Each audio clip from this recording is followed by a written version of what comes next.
नमस्कार बंधुरा केमन आছেন প্রবাসী বাঙালির চ্যানেলে সকলকে স্বাগতম। आज আর কোনো ব্লগ নয়, আজ আমি নিয়ে চলে এসেছি একটা রেসিপি। গরম পড়ে গেলে ফাল্গুন মাস পড়ে গেলেই তো আমাদের আর লাউ শাক খেতে ভালো লাগে না, কিন্তু আমি আজকে যেইভাবে রেসিপিটা বানাবো এরকম ভাবে লাউ শাকের রেসিপি বানালে আশা করছি সবারই খুবই ভালো লাগবে। আর এরকম ভাবে রেসিপি বানালে গরম শীত সব সময়ের জন্যই ভালো লাগে। এখানে দেখুন আমি এক আঁটি লাউ শাক নিয়েছি, আর লাউ শাকটা খুব সুন্দর। আর সবসময় এখানে এরকম লাউ শাক পাওয়া যায় না, কিন্তু এখন এইটা পাওয়া গেছে, খুবই ভালো শাকটা। আর দেখুন একদম শাকটা নরম, ডগগুলো একদম। আর এখানে আমি শাকটাকে না একটু কেটেও দেখাবো। যেহেতু গরম পড়ে গেছে, শাকটা আমরা কাটার সময় না ওপরের যে পাতলা আস্তরণটা থাকে ওটা আমরা ফেলে দেবো। যেমন কুমড়ো শাক কাটার সময় আমরা ওপরের পাতলা আস্তরণটা ফেলে দিই, সেটা আমি ফেলে দেব। আর গরমকাল শীতকাল বলে নয়, আমি লাউ শাক কাটার সময় এরকমভাবে এটাকে ফেলে দিই। আর এটা আমি আমার বড় পিসুমণির কাছ থেকে শিখেছি। আমার বড় পিসুমণি তো খুব সুন্দর রান্না করে। আর মুম্বাইয়ে যখন এসেছিল তখন আমার কাছে এরকমভাবে লাউ শাক কেটে দিয়েছিল, দেখেছিলাম। তারপর থেকে আমি এরকমভাবেই লাউ শাকটা কেটে নিই। আর বিশেষ করে গরমকালে তো কেটে নেওয়াই ভালো, কারণ কি শাকটা অনেকটা সবসময় তো নরম থাকে না, একটু বড় বড় হয়ে গেছে, পাকলো পাকলো। আর এই যে দেখুন আমি উপর থেকে পাতলা আস্তরণটা ফেলে দিয়ে শাকটাকে কেটে নিয়েছি। আর এখানে শাকটা তো অনেকটা নরম ছিল, সবটাই পুরো নিয়ে নিয়েছি। আর এখানে অনেকটা শাক হয়েছে, আমি এতটা একবারে বানাবো না, অল্প কিছুটা বানাবো। এখানে আমি কিছুটা শাক নিয়ে নিয়েছি, আর শাকটা একটু বেশি নিয়েছি। শাক ভালো লাগে, আবার খুব বেশি হলে ভালো লাগবে না। আর এখানে আমি শাকটা তো ভেজে নেব, শাকটা অনেকটা ফুলো লাগছে, কমে যাবে। আর এখানে ডাঁটাটাও কেটে নিয়েছি, শাক ডাঁটা সব কিছুই আমি ধুয়ে নিয়েছি। আর এখানে আলু কেটে নিয়েছি। আলুটা আমি খুব মোটা মোটা কাটবো না, এরকমভাবে কেটেছি আলুটা। তার সঙ্গে এখানে কাঁচা লঙ্কা নিয়েছি 5টা, আর পেঁয়াজ কেটে নিয়েছি কিছুটা, একটা বড় সাইজের পেঁয়াজ কেটে নিলেই হবে। তার সঙ্গে মশলা এটাই নেব, বাদাম দিয়েই আমি আজ লাউ শাকের সবজিটা বানাবো। পোস্ত দিয়ে লাউ শাক খেয়েছেন, লাউ শাকের ডালনা খেয়েছেন, কিন্তু এরকমভাবে বাদাম দিয়ে কেউ কোনো দিন কি লাউ শাকের সবজি খেয়েছেন? যদি খেয়ে থাকেন আমাকে কমেন্ট করে জানাবেন। আর এখানে আমি কড়াইতে তেল দিয়ে দিয়েছি, দিয়ে শাকটাকে দিয়ে দিয়েছি। আর শাকটা আমি ভেজে নিচ্ছি। আর আজকে আমি রেসিপিটা পুরো সরষের তেলেই বানাবো। শাকটাকে একটু ভালো করে ভেজে নিলে তার টেস্টটা কিন্তু অন্যরকমই হবে। আর শাকটাকে আমি একটু ভালো করে ভেজে নিচ্ছি। আর আজকে যে আমি শাকের রেসিপিটা বানাবো এটা সম্পূর্ণ আমার মায়ের হাতের রেসিপি। আর অনেকেই এরকমভাবে হয়তো বানায়, কিন্তু আমার মায়ের কাছ থেকে আমি শিখেছি কীরকমভাবে মা বানাতো।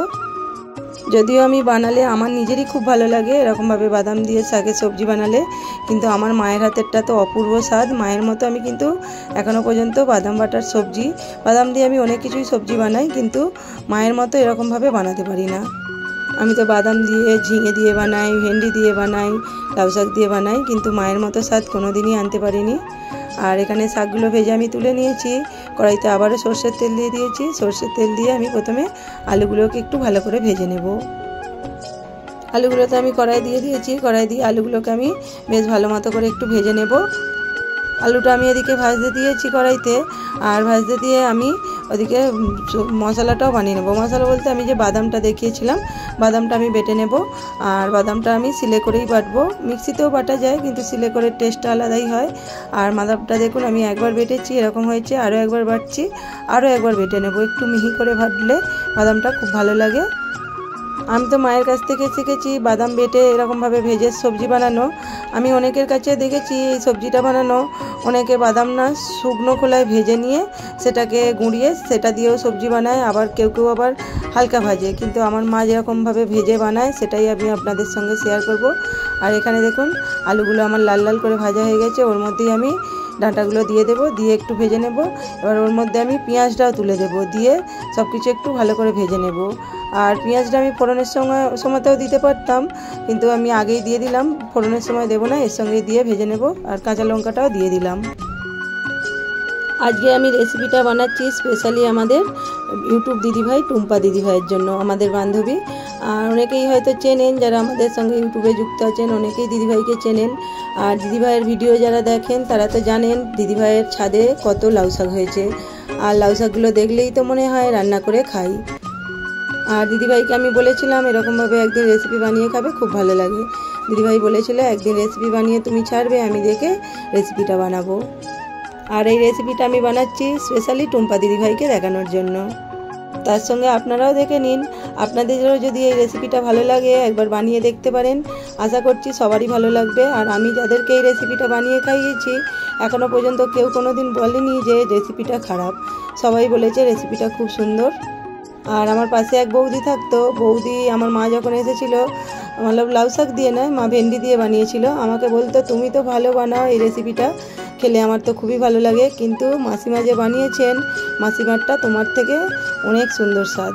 যাই হোক, এখানে কথা বলতে বলতে আমার এখানে দেখুন আলু, ডাঁটা আর পেঁয়াজটা ভাজা হয়ে গেছে। আর কড়াইতে তেল দিয়ে নিয়েছি, ফোড়নে একটু দিয়ে নেব জিরেটা দিয়ে আমি বাদামটা ভালো করে ভেজে নেব। এখন জিরেটা ফোড়ন দিয়ে দিয়েছি, এবার আমি বাদামটা তেলের মধ্যে দিয়ে দেব। আর আমি যে আলু আর লাউ শাকের ডাঁটাগুলো আর পেঁয়াজটা একসঙ্গে ভেজে নিলাম, আমি সবজিটাতে ফোড়ন যদি নাও দেওয়া হয় তাও ভালো লাগবে। সেই হিসাবে আমি যখন রান্না করি তাড়াহুড়ো থাকে পেঁয়াজটার সঙ্গে দিয়ে দিই, আর যখন ফোড়ন দেওয়ার থাকে তখন কিন্তু পেঁয়াজটা ফোড়নের সঙ্গেই ভাজি। আর এখানে দেখুন বাদামটা হালকা আমি ভেজে নিয়ে হলুদ দিয়ে দিলাম। আর হলুদটা তো এখানে একটু পরিমাণটা বেশিই লাগবে, কারণ বাদামটা সাদা, কালারটা করার জন্য একটু বেশিই লাগবে। আর এই সবজিটা বানানোর মেন কাজ হচ্ছে এই বাদামটা ভাজা। বাদামটা ভাজার উপরেই কিন্তু সবজিটার টেস্টটা হবে। গ্যাসটাকে সিম করে দিয়ে বাদামটা পুরো ধৈর্য সহকারে ভাজতে হবে। আর এখানে দেখুন গ্যাসটা আমি সিম করে দিয়েছি, দিয়ে অনেকক্ষণ থেকে প্রায় 10 মিনিট ধরে বাদামটা আমি ভেজেছি। এরকম ঝুড়ো ঝুড়ো হয়ে গেছে, বাদামটাকে ভেজে পুরো এরকম ঝুড়ো ঝুড়ো করতে হবে। এখানে দেখুন বাদামটাতে এরকম ঝুড়ো ঝুড়ো ভাজা হয়ে গেছে। আর অনেকে না বাদামটা ভালো করে ভাজে না, তার মধ্যেই সবজি দিয়ে দেয়, দিয়ে বানায়। কিন্তু মনে হয় তো আমি, কারণ অনেক সময় তাড়াহুড়োতে অল্প একটু ভেজে সবজি তুলে দিই, তার টেস্টটা কিন্তু অত ভালো হয় না। এরকমভাবে ঝুড়ো ঝুড়ো করে ভাজলে তার টেস্টটা আলাদা হয়। কারণ আমার মাকে দেখেছি খুব ভালো করে বাদামটা ভাজে, আগেই তো বললাম মায়ের কাছ থেকে শিখেছি।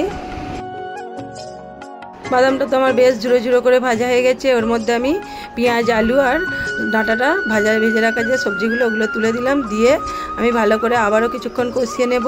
আর এই সময় যে ভাজছি না সব কিছু, বাদাম থেকে একটা আলাদা রকমই খুশবু উঠেছে। সবজিটাও তো ওর মধ্যে দিয়ে দিয়েছি, দিয়ে এটাকে আমি ভালো করে বেশ কিছুক্ষণ কষিয়ে নেব, নিয়ে ঢাকনটা দিয়ে দেব। ঢাকনটা দিয়ে কষালে কি হয়, সবজিগুলো আর একটু সিদ্ধও হয়ে যাবে আর ভালো করে মশলাটাও কষানো হয়ে যাবে। কিছুক্ষণ তো ঢাকন দিয়ে কষালাম। আর এখানে দেখুন বাদামটা থেকে আমার তেল ছেড়েছে। আর এই অবস্থাতেও কিন্তু গ্যাসটা সিম করে দিয়ে রান্না করতে হবে, কারণ বাদাম তো বসে যাওয়ার সম্ভাবনা থাকে। সেই জন্য এই রান্নাটা পুরোই বেশিক্ষণ টাইমই বাদাম ভাজার পর থেকেই পুরো রান্নাটা আমাকে সিম করে করেই করছি। এখানে তো সব কিছু ভালো করে ভাজা হয়ে গেছে। এবার আমি এর মধ্যে পরিমাণ মতো জল দিয়ে দেব। জলটা তো আমি অনেকটাই দিলাম, কারণ যেহেতু বাদাম দেওয়া আছে, বাদামটা না ফোটার পর অনেকটাই টেনে নেবে।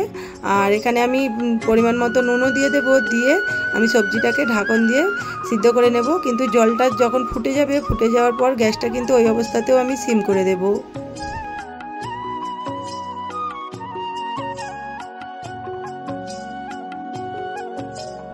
সবজিটাকে আমি ঢাকন দিয়ে দিলাম, দিয়ে বেশ কিছুক্ষণ সিদ্ধ করব।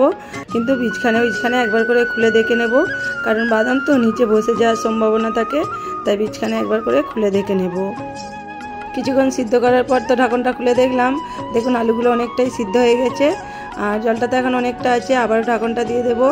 আর ঢাকনটা খুলে আমি আবারও শাকটা দিয়ে দিয়েছি, দিয়ে মিক্স করে নিয়েছি সবজির সঙ্গে। মিক্স করে এটাকেও আমি আবারও ঢাকন দিয়ে কিছুক্ষণ সিদ্ধ করে নেব। আর শাকটা তো দেওয়ার সময় ভুলে গেছি ভিডিওটা তুলতে, এখানে দিয়ে আমি মিক্স করে নিয়েছি। শাকটা তো আগে ভেজেছিলাম, তাই হালকা একটু সিদ্ধ করে নেব।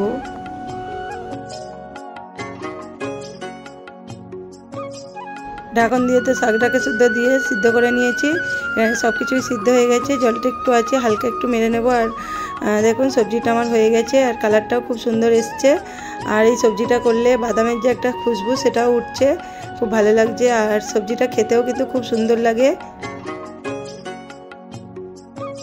এখানে তো আমার সব কিছুই ভালো মতো সিদ্ধ হয়ে গেছে, আর জলটাও বেশ ভালো মতো মরে গেছে। এবারে আমি সবজিটাকে কড়াই থেকে নামিয়ে নেব একটা জায়গার মধ্যে।